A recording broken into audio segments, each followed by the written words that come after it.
Up, down! There. My dear friends, get here, get here! Mesdames et messieurs, chers amis, good people of the city of Williamsburg, my dear friends, I, General Lafayette, have just come from the front lines at the siege at Yorktown, where this very morning, this 19th day of October of the year 1781, the army of our enemy, Lord Cornwallis, has just surrendered! Yeah! My friends, we have won at Yorktown!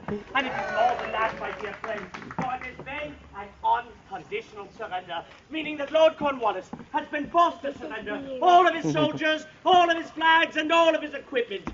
My friends, it is the greatest victory since that of Saratoga. So, for all of the brave soldiers, French and American, who have fought and died for American freedom, let us applaud them all now! Yeah! Right, America. My friends, the excitement of this grand victory at Yorktown, it reminds me of the beginnings of this war, when I first heard of this noble struggle. For you know, my friends, it was in 1776, shortly after your Declaration of Independence, that I first heard of this noble cause. For there I was stationed with my regiment in the eastern part of France, in a city known as Metz. And there, one evening, while attending a dinner party with some of my brother officers, we spoke of this great cause. We spoke of the Declaration. We spoke of the members of your Grand Congress. And, of course, we spoke of the great man himself, General George Washington. Yeah.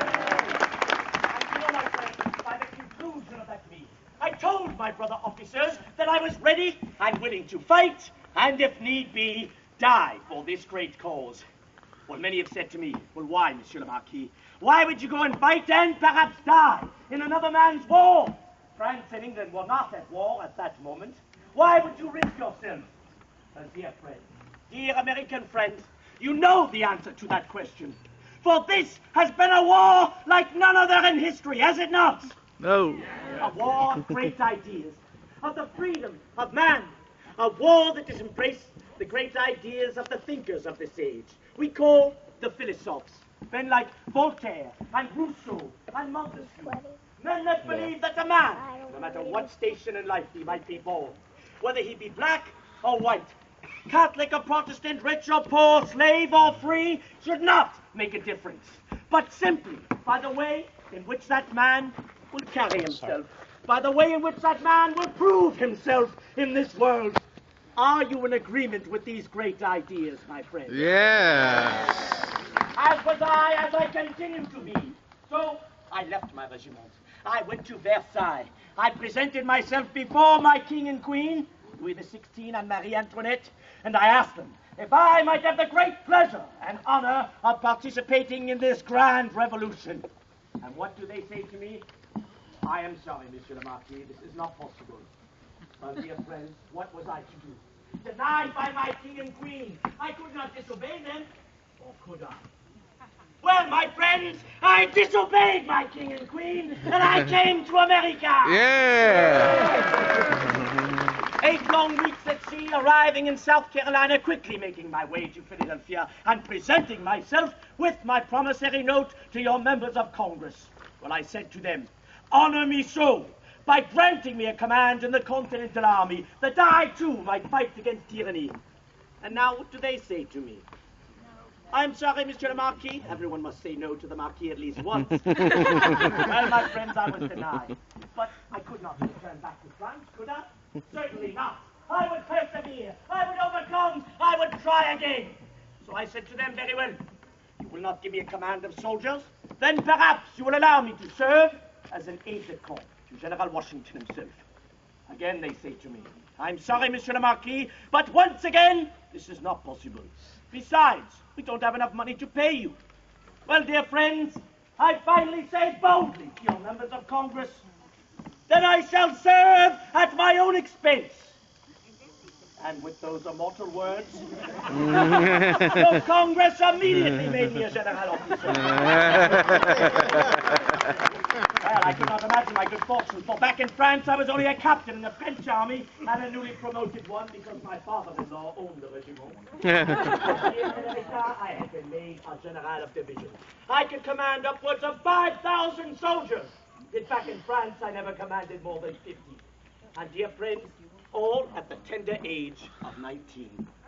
Well, my good fortune would continue on. For that very next evening, the people of Philadelphia were holding a ball for General Washington to honor him for defending the city of brotherly love. And when he walked into the room, I knew who he was. Before he spoke, even though we had never met before, simply by the way in which he carried himself. For he was truly an aristocrat without the name. He was truly a nobleman without the title. He came forth and held out his hand and said to me, I thank you, Monsieur le Marquis, for coming to support this cause. Think of this new place as your new home. Think of the officers around you as your new family. And think of me as your new friend. And with this, I of course did embrace him. And say to him, from now on, mon général, j'ai deux patries, la France et les États-Unis d'Amérique. From now on, I shall have two countries, France and the United States of America! Hey! And my friends, there was a war to be fought, and I would have my first taste of it at a place called Brandywine. I would move on to many other engagements, the winter encampment at Valley Forge. I would fight at Monmouth. I would return back to France there to explain myself to my king. All would be forgiven. But then at the beginning of this year, this glorious year of 1781, I once more picked up the torch of liberty, and I was dispatched here, right here to Virginia by General Washington. And my task, well, it would be threefold. First, it was to capture a man we all once called a friend. Do you know of whom I speak, my dear Americans? General Benedict Arnold. I was to bring him to justice. Yeah, you may voice your opinions, my dear friends. Secondly, I was to prevent the English from capturing all of the stores, the equipment in this breadbasket of North America. And third, when General Washington would give the order, I was to hold the enemy right here in Virginia and prevent them from supporting the war in New York or in the Carolinas. Well, friends, by the time I arrived here in Virginia, I could not complete the first part of my task. For General Benedict Arnold had been recalled back to New York by General Clinton, there to take part in a campaign of destruction upon his former neighbor. Everything is moving and talking. The second and third part of my orders of replacing General Arnold, coming up from fresh victories in the South, was none other than Lord Cornwallis, the best of the English commanders, and we would fight a cat-and-mouse campaign all summer long right here in Virginia. Point of Fork, Spencer's Ordinary, and Green Spring. But friends, it would be no more than 2 months ago that I would receive the dispatch that I had longed for, that we had all longed for, from General Washington. For he informed me that he was preparing to march southwards from the upper part of the state of New York, not to attack New York City as initially planned, but rather to come all the way to the tidewater of Virginia in the hope that he might meet Lord Cornwallis in the open field and defeat him in detail. Well, friends, he would come, but he would not be alone. For, of course, with him would be the grand French army, commanded by Lecomte de Rochambeau, who had arrived in Newport, Rhode Island, in July of 1780. Well, soon they would arrive in this great city of Williamsburg. Nearly 21,000 soldiers, all intent upon marching on Yorktown, where our enemy, Lord Cornwallis, had placed himself. Well, by the time they arrived, we had already achieved a great victory, had we not, my friends? Yeah. Indeed, for on the 5th of September, 1781, the French fleet under Admiral de Grasse defeated the English fleet under Admiral Graves at the Battle of the Capes. Now Lord Cornwallis no longer could be resupplied by sea or escape by sea. He had to endure a siege he could not and would not win. Am I right, my friends? Yeah.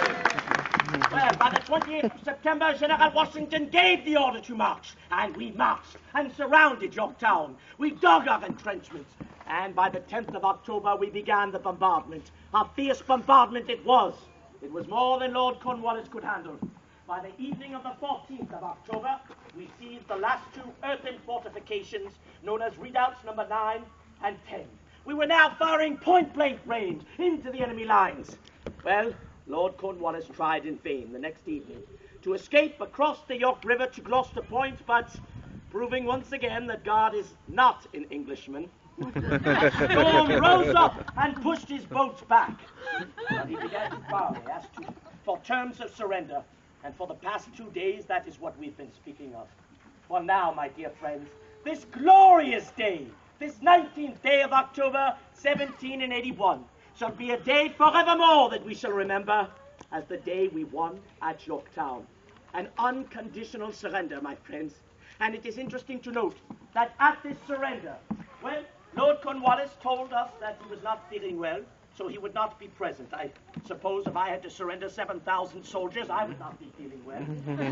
Well, my friends, his second in command, an honorable man, General O'Hara, would take the sword of surrender.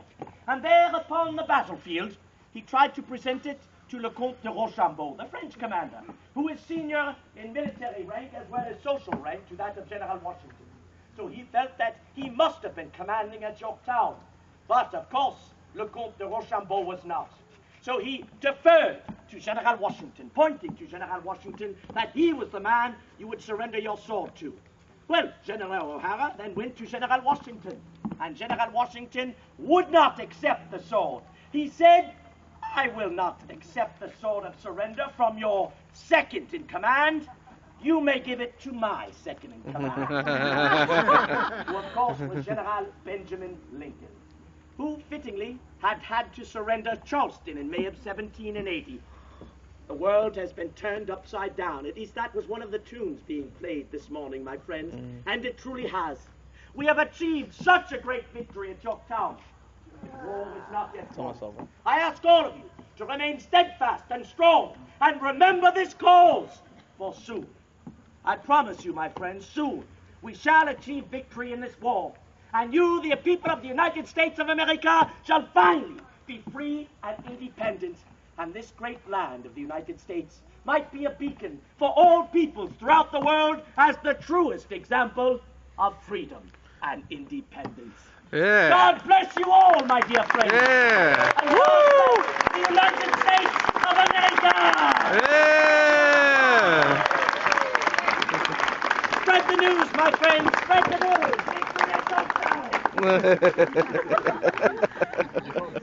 Look, there's his horse. What? You know, see, he's gonna get on this horse. Brothers and sisters, got some things I want to talk to you about today. Important things. The Lord has blessed us with many miracles. And today, on this day of Jubilee, I want to share some of them with you. Well, you want to hear these blessings from God, these miracles?